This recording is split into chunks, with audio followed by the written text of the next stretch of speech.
After months and daily campaigns, finally William Ruto is taking a break from his tight campaign schedule. This is something that pundits have argued that is a rest and trying also to do a bit of a strategy, coming up with a new strategy.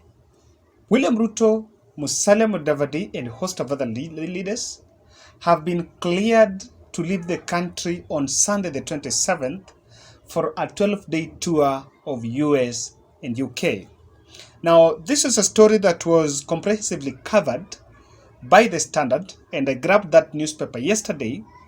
But then something that attracted my attention to that story was on the headline, because the headline was reading, Ruto gets clearance from Foreign Affairs Ministry to visit US and UK. So why did they just make it that Ruto is visiting UK and US? Clearance? Does it mean that there was he was being bad from doing that? So we are going to look at that. But the big question that Kenyans have been asking is, what do you think is the real mission of William Ruto and Mudavadi to go to US and UK? Then the answer first is, it is a political tour. It is not something that is an official government tour.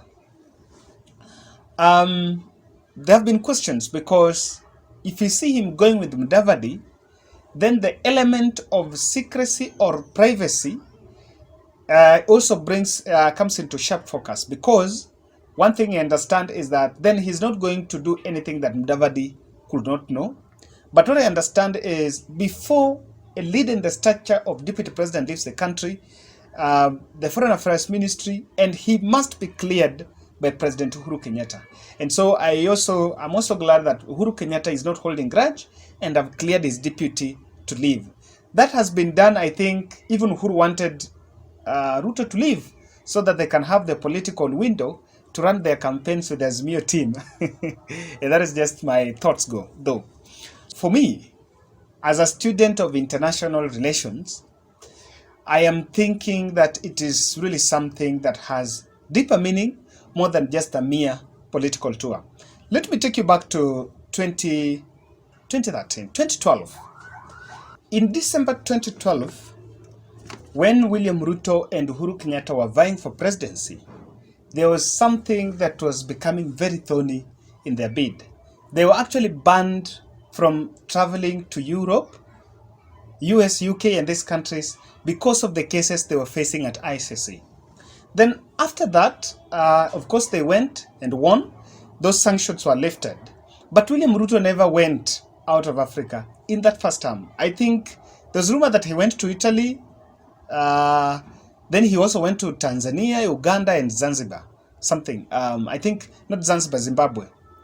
After Botswana, I remember. So after that, back in 2017, after their re-election, I was reading a report somewhere that William Ruto handlers were a bit uncomfortable by the fact that he did not have international credentials. Because according to him, even though he was eyeing to vie for the presidency, but his opinion was that Kenyan voters are going to decide, and there is no need for the international clout. Then I think he's changing from that.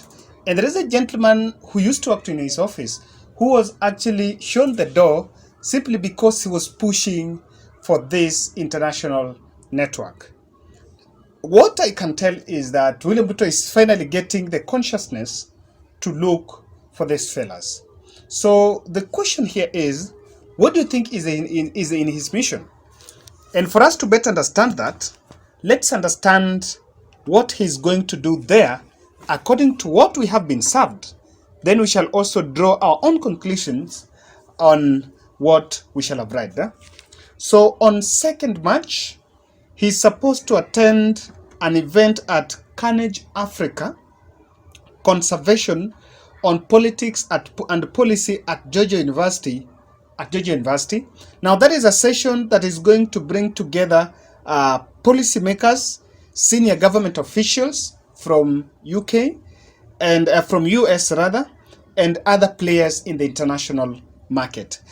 That is going to bring together senior government officials, elected leaders, global policy think tanks, and Kenyans in diaspora. I think maybe a host of Kenyans who subscribe to the UDA agenda. So that is one. That is one of what is going to do on 2nd March. Then on 4th March, the DP will meet Kenyans at Calvary Baptist in Washington, and then travel to the UK to deliver a speech at King's College in London. Then after US, he's supposed to fly to go to UK, where he's also going to give a speech to the Ruto, the Chatham House. During these meetings, there are things that William Ruto is going to hold, and he's also going to hold another meeting with the team from Commonwealth. And this meeting is part of what I can say as electoral, part of his electoral management of his electoral preparedness. So he's also going to run a fundraiser. I want to break that tour into 4, but I have the main reason, which is my punchline. William Ruto is going to US and UK.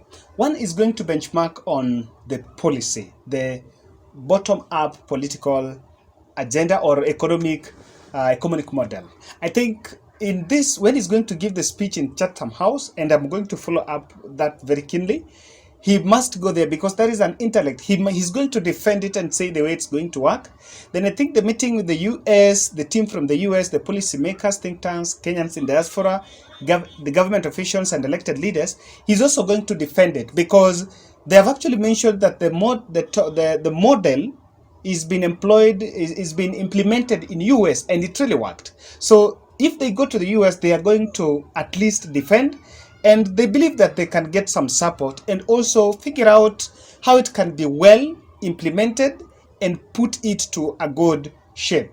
And I think when they come back, they must have something to add into that model. Secondly, this is going to boost. William Ruto is trying to mend his international reputation. He wants to make it look good. The reason why this is critical is because, remember, as this is going on, there is a case of IECC that is still hanging, and that case is normally denting on William Ruto's international reputation. And I think what this means that if these Western countries, if these countries, the Europe countries, the US and the UK, can accept for him to travel in those countries, what that means to other people, like even his election financiers or other international community, is that the case is not really big and William Ruto is off the hook. And one thing it also shows that he has the international backing. That of course is very important because you'll be told, pundits have argued that this is where Raila Odinga edges him out because Raila Odinga has this network. This opportunity is also to campaign, diaspora campaigns. Remember, for the first time, the US, the UK, Germany, and Canada, Kenyans living in those countries are going to vote. So you might also take that opportunity to vie. And I read somewhere that UDA has an office in Washington. I think it's Washington or New York, Washington. If you're a UDA supporter or if you're a subscriber in this channel and you're in US, you can tell us whether you have seen that. In fact, you can do us a screenshot and send us in WhatsApp so that we also give a proof that this is an office that is existing there. Now, there are 2 main agendas, and that's what I want us to delve on. One is election financing, and the other one is the election preparedness. He's going to do a couple of fundraisers. Then he's going to pay a courtesy call to Archbishop of Canterbury, the Most Reverend Justin Welby. This Archbishop actually praised Uhuru Kenyatta last year, and the Tanga team came out against him and telling him that, it's not a must and all this. This meeting is very critical because Uhuru Kenyatta recently bashed the church, some church for receiving proceeds of crime. And he painted William Ruto as someone who is lying to the church.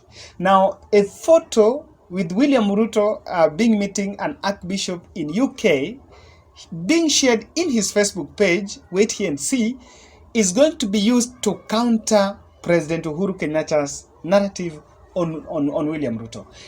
Actually, they are going to put a point and say, we were being bashed in Kenya, but in UK, the Archbishop accepted us. So did we give them proceeds of crime, of corruption? That is something that is going to work. And I think it's going to add into his political messaging or even his political image. That is important. William Ruto's tour in UK and meeting the Commonwealth team is going to meet them to raise an alarm on their recent narrative or their recent feeling that the 2022 general election is going to be manipulated. The vote rigging. You might ask me, where am I getting this? This is something that Raila Odinga did in 2017. In the near to the general election, do your research, you realize that he met this team and kept on complaining, telling them that the government of the day was committed to rig the polls. And why do you think Commonwealth? Kenya is a member of Commonwealth, and Commonwealth is one of the organizations that sends their observers back in Kenya. So I think William Ruto is trying to get that backing, just trying to raise the alarm. Remember, they have been insisting that even though vote Korea is Ibwa, but they kept on insisting that the government of the day is putting all efforts to manipulate the polls, to rig the polls in August. So what they're going to do to tell this team, and that is why Mudavadi is part of this, they're going to protest to this team and raise an alarm that Uhuru Kenyatta and Raila Odinga are maybe interested to rig the August polls. I want to believe that immediately after this tour, this will be vindicated. It will come back that maybe Commonwealth will write a letter, or you will hear it being covered in the papers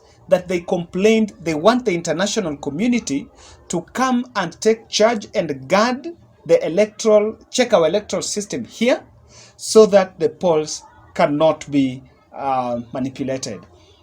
This one is why I want to say these are all going to backfire. I am in this channel saying, if there are people who don't do any constructive work, are election observers. Secondly, when it comes to elections, there are many interests. And this is something that William Ruto has known. That it is not just about the uplifting Mama Mboga hapa chini. There are also international interests. And maybe he's also trying to pursue these interests and make sure that at least he has a backing of US or a backing of UK. Because also these people want to work with him, and they also want to work with the government of the day.